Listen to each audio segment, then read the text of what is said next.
Welcome back to Reliable Sources. Now I want to show you a movie clip. It's one that's played on television literally thousands of times, but it really never gets old. In fact, the most chilling thing about it is how current it feels, even though the movie Network was made almost 40 years ago. Watch. So, I want you to get up now. I want all of you to get up out of your chairs. I want you to get up right now and go to the window, open it, and stick your head out and yell, "I'm as mad as hell, and I'm not gonna take this anymore!"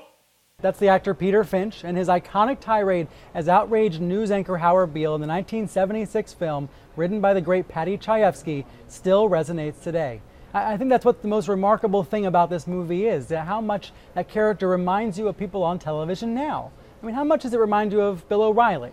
Or on the other side of the divide, Chris Matthews? Or, to be fair, maybe Piers Morgan on this network? Now, don't get me wrong here, all of them are talented journalists, and I don't think any of them are as crazy as the Howard Beale character. But outrage is a big part of the business of television now. How did Chayefsky know? How did he know what the future of TV news looked like decades before it even happened? Well, I've got exactly the right person to ask that question. My next guest, Dave Itzkoff. He's the culture reporter at the New York Times, my former colleague, and he's the author of the new book, Mad as Hell, The Making of Network and the Fateful Vision of the Angriest Man in Movies. Dave, thanks for being here. Reunited, and it feels so good. That's right. I remember you wrote about the making of the movie Network in the Times a couple of years ago. That's right. This book is the result of that. How did Paddy Chayefsky know? How did he foresee all of television news the way he did? Right. It comes from a couple of things in his career. I mean, certainly he got his start as a TV writer in what we consider the golden age. So in the 1950s, he's writing teleplays like Marty, which became the Academy Award-winning film. Then he spends a lot of years kind of wandering in the desert, whether he's working in theater, motion pictures, trying to get back into TV, but never being satisfied with the work that he was doing. Then in the mid-70s, he's actually using his entertainment clout to get access to go behind the scenes at the news divisions of all the major networks. So NBC, ABC, CBS. Exactly. They're letting him just kind of walk around and observe and see how they do business. They don't know what kind of script he's going to write. He doesn't even really know what kind of script he's going to write, but he turns it into something that's deeply satirical and really does kind of, it's the story that we know of a crazy anchorman at a fourth-place network that just wants to do anything it can to get people's attention. You interviewed a bunch of current anchors for the book, Bill O'Reilly, Anderson Cooper, Aaron Sorkin, even Stephen Colbert. Did any of them see Howard Beale in themselves? What did they say to you? Well, all the broadcasters will tell you that their competitors are Howard Beale, not them. But the idea that, they do to some extent embrace the idea that something about television news itself clearly changed in the era after Network. A very helpful source for the book actually was Keith Olbermann, who was a huge fan of the film. It came out, I believe, when he was in college.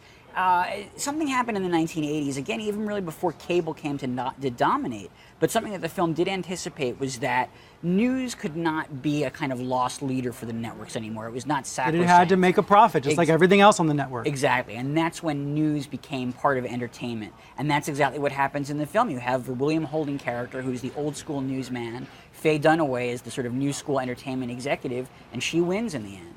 We see time and time again in surveys and in anecdotes that we can get all over that people want more straight news, serious news, the kind that gets harder and harder to find. Do you think that's one of the messages of the movie?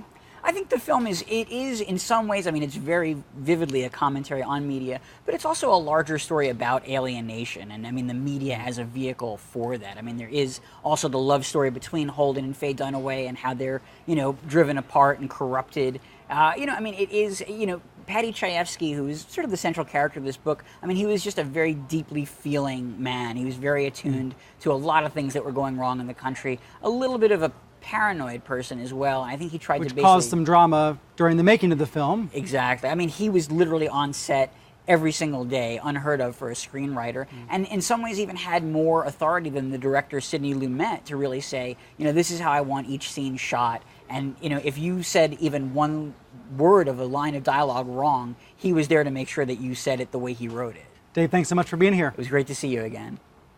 We'll be back with more Reliable Sources in a moment.